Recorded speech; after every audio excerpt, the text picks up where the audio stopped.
జై శ్రీమన్నారాయణ.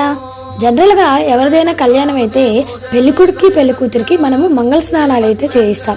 అదేవిధంగా మా కాలనీలో బ్రహ్మోత్సవంలో భాగంగా స్వామివారు కళ్యాణానికి ముందుగా ఈ విధంగా పరివారాలతో కలిసి మంగళ స్నానానికి అయితే బయలుదేరారు. ఆహా, ఆ మంగళ స్నానాలు చూస్తూ ఉంటే లైవ్ లో అండి నిజంగా గూస్ బంప్స్ అన్నమాట. పన్నీటి స్నానం చేయించారు అయ్యవార్లు అయితే, పసుపు కుంకుమలతో స్నానం చేయించారు ఇద్దరు పరివారాలకి. ఇంకా మంగళ స్నానం అయిపోయిన తర్వాత పెళ్లి కొడుకు అప్పుడే బయటికి వస్తాడు చూడండి. అదే విధంగా ఇక్కడ కూడా స్వామివారి మంగళ స్నానం అయిపోయిన తర్వాత పెళ్లి కొడుకు పెళ్లి కూతుర్లు ఇద్దరు కూడాను ఎంత బాగున్నారంటే కావలిస్తే వీడియోలో చూడండి. మంగళ స్నానాలు అయిపోయిన తర్వాత చలి పెట్టిపోతారు కదండి స్వామివారు పరివారాలు.